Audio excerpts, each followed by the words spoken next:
안녕하세요. 지아입니다. 얼마 전부터 장거리 출퇴근을 시작했어요. 덕분에 그동안 읽으려고 사둔 책들을 하나하나 읽어나가는 중이고요. 사실 장거리 출퇴근을 많이 걱정했었는데 은근 출퇴근 시간에 독서가 유익하기도 하고 집중이 잘 돼서 놀라고 있는 중이에요.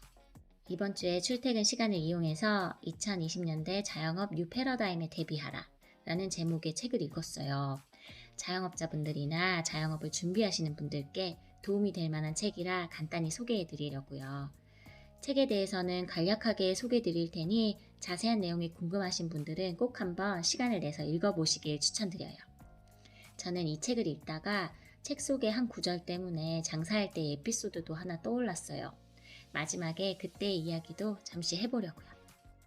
이 책의 작가는 서두에 이렇게 이야기합니다. 지금까지 방식의 자영업은 결코 지속 가능하지 않다. 소비의 패러다임이 달라진 2020년대에는 그에 맞는 새로운 전략이 필요하다. 창업 아이템부터 출점 상권, 투자 비용과 방법, 판매 및 홍보 방식, 타깃 고객까지 모두 바꿔야 한다. 이 책의 내용은 바로 이 결론에 대한 부연 설명이라고 할 수 있어요. 지금의 시대는 트렌드를 예측하기는커녕 트렌드를 쫓아가기도 힘든 시대예요. 트렌드가 사라지는 게 트렌드다 라는 말이 나오기도 하고요. 앞으로는 대박 프랜차이즈는 사라질 것이고 신제품이나 신메뉴의 생애 주기는 더욱 짧아지게 될 것이라 전망하고 있어요. 이런 불확실성의 시대에선 결국 상황에 유연하게 대처하는 자영업자만이 살아남게 될 거예요. 이 책에서는 2020년대 자영업의 뉴 패러다임으로 공유주방, 20대 점주, 간편식 시장, 배달 시장의 성장 한계, 초자본의 골목상권 침략을 이야기하고 있어요. 이미 이런 현상을 몸소 느끼고 있는 자영업자분들도 있으실 거라 예상돼요. 이미 시장에선 주방과 배달 직원을 공유하는 일이 일어나고 있고 앞으로는 더 다양한 측면에서 공유 경제가 실현될 것으로 예상되고요. 취업보다는 창업으로 뛰어드는 정보력 강한 20대 어린 점주들이 늘어나고 있는 추세예요. 집밥 대체식으로 각광받는 가정 간편식의 종류는 그 한계가 어디일지 궁금증을 자아내기도 합니다. 트렌드가 없는 게 트렌드가 되어버린 자영업 시장에서 프랜차이즈 본사도 기존의 컨셉을 수정하고 시장의 변화에 유연하게 대응하는 사례들이 늘어나고 있어요. 책 속에선 프랜차이즈를 포함한 자영업 시장의 다양한 변화의 모습을 예측하고 있어요. 앞으로 자영업을 해나감에 있어서 어떤 부분들을 고려하면 좋을지에 대한 고민을 던져주는 내용들이었어요. 책의 내용 중에 미스터 초밥왕의 한국편 주인공의 모델이었던 안효주 셰프의 이야기가 소개되어 있어요. 그 내용을 읽다 보니 장사할 때의 에피소드가 하나 떠오르더라고요. 안효주 셰프는 수년 만에 재방문한 단골 손님들에게 언제 와도 맛이 변하지 않고 한결같다 라는 평가를 받고 있는데 사실 안효주 셰프는 실제 레시피를 자주 바꾼다고 해요. 손님에게 변함없는 맛을 제공하려면 끊임없이 변해야 한다고 이야기하시고요. 계절에 따라 몸이 느끼는 맛도 달라지기 때문에 그 변화에 따라 레시피도 바꿔줘야 한다는 내용이에요. 변하지 않기 위해 변화해야 한다는 변화의 역설. 이 부분이 굉장히 마음에 와닿더라고요. 제가 프랜차이즈 매장을 운영할 때 메뉴의 조리를 저와 직원 한 분이 담당을 했었어요. 우리는 메뉴 조리에 대해 늘 많은 대화를 했고 서로의 의견을 듣고 개선하려 노력했어요. 규격화된 맛을 내는 프랜차이즈 음식도 만드는 사람과 매장의 환경에 따라 맛과 모양의 차이가 난다고 생각했거든요. 기존 레시피대로 매일 재료를 준비하고 조리를 해도 미묘한 맛의 차이가 생길 때가 있었고 저는 음식의 맛을 좀 더 일정하게 유지하고 싶었어요. 사실 직원 입장에선 레시피대로 했으면 그만인 거지 뭘 더 어쩌라는 거야. 귀찮고 성가시게 느껴지기도 했을 거예요.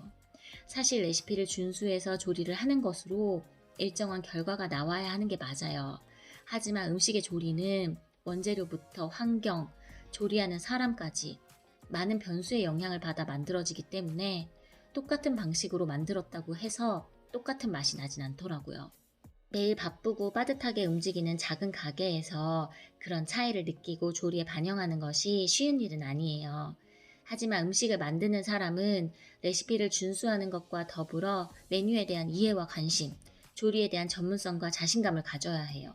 그런 마인드가 맛을 일정하게 유지하고 음식의 질을 향상시키는 방법일 테고요. 저는 안효주 셰프처럼 아주 세밀한 감각으로 음식을 느끼는 사람은 분명 아니었어요. 하지만 나름의 방식으로 계절과 환경에 따라 변화를 줄 수 있는 조리 방법을 고민했었어요. 그리고 그런 사소한 변화가 결과로 나타나는 과정들이 정말 뿌듯했고요. 그런 고민과 갈등이 당시엔 힘들기도 했고 큰 의미가 있을까 의심이 들기도 했어요. 그런데 고민하지 않고 주의를 기울이지 않고 늘 하던 대로 타성에 젖어 장사를 하다 보면 손님들의 반응으로 하나둘 나타나기 시작하는 거예요. 지나가는 한마디 말에 흔들릴 필요는 없지만 단골 손님들의 의견은 새겨들을 필요가 있죠. 장사를 하면서 손님들이 맛을 느끼고 평가하는 정도가 굉장히 디테일하고 민감하다고 느낀 적이 많았거든요. 그런데 음식을 파는 사람이 에이 뭐 레시피대로 했는데 뭐가 다르다고 하면서 둔감하게 반응할 수는 없는 거예요. 물론 제가 완벽한 해결책을 찾아냈다는 말은 아닙니다. 하지만 평소에 많은 고민과 변화의 노력을 해왔다면 문제가 생겼을 때 당황하거나 포기하지 않고 다양한 방법들을 떠올려 볼 수 있다는 확신을 얻었어요. 유연하게 대처해 나갈 수 있다는 자신감 말이죠. 변하지 않기 위해서 변화해야 하고 유지하기 위해서 변화해야 하고 변화하기 위해서도 변화해야 해요. 결국 변화를 몸으로 마음으로 받아들여야만 앞으로 나아갈 수 있는 건지도 모르겠어요. 장사를 하고 있을 때 이 책을 읽었다면 제 마음가짐이나 태도, 매장의 운영 방식에 더 긍정적인 변화가 생겼을까 궁금하더라고요. 그러니 지금 장사를 하고 있으시다면 또는 할 생각이 있으시다면 한번 읽어보세요. 혹시 또 내 장사에 굉장히 큰 변화를 가져다 줄지도 모르잖아요. 오늘의 이야기는 여기까지입니다. 감사합니다. 다음에 또 봬요.